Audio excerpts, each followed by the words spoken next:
Hello out there, and a quick windowsill overview is what I'm calling this. A very fast first look at the Spyderco Mantra 3, and I'm filming this from my hotel room on the windowsill because it's the only place in this room that has decent lighting.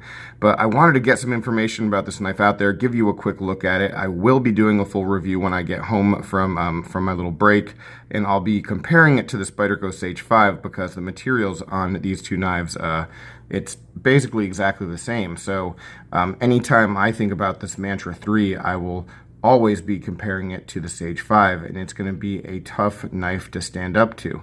That said, the Mantra does evolve a little bit from its previous incarnations, the one with the titanium frame lock and the M4 blade steel. This one becomes a little bit more economical with, just not necessarily EDC friendly, but pocket and budget friendly kind of materials instead. All right, so what we have on this one is CPM S30V, and the design has been adapted into a compression lock, and so it is certainly cool in that regard. And you've got the carbon fiber G10 laminate scales and really nice pocket clip on it. Overall, I'm digging the knife so far. It really behaves just like the Sage 5 in regards to almost everything. There are a couple odd nuances though, and one huge upgrade I think between this and the Sage 5, and the upgrade is with the jimping. The quality of the jimping on this guy is fantastic. The Sage 5 didn't really grip your thumb all that much, and I've said it so many times now, but the jimping from the Taichung Taiwan Spydercos was an opportunity for a while. It was something that just wasn't really the best thing that they did. The other Spydercos from almost everywhere around the world were better, but now they've really caught up. The jimping on this is excellent, so it's fantastic in hand. So really impressed with that. But the big opportunity, the oddity of the knife, and let me see if I can get this and hold it steady because we are going handheld right now. You can see that there's no kind of sharpening choil or any real transition from the edge to the flipper. It's very odd, and there's a recurve on this blade that the original Mantra didn't have. And the explanation, at least my understanding of it, is that all of that is designed for the flipper and the compression lock and everything to work out with still being safe and everything fitting into the frame comfortably. That said, for a lot of people, this will be a huge eyesore. For a number of people, I think it will be a deal breaker.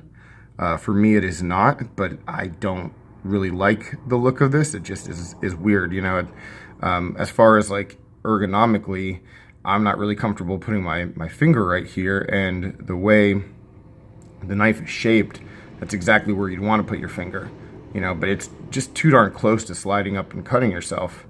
So holding the knife back here is really the only way to do it, and that's fine, but you just have this odd aspect with the flipper, and I think maybe, and I'm not the guy who always says flipper delete, but I think maybe in this case that would have been the better option.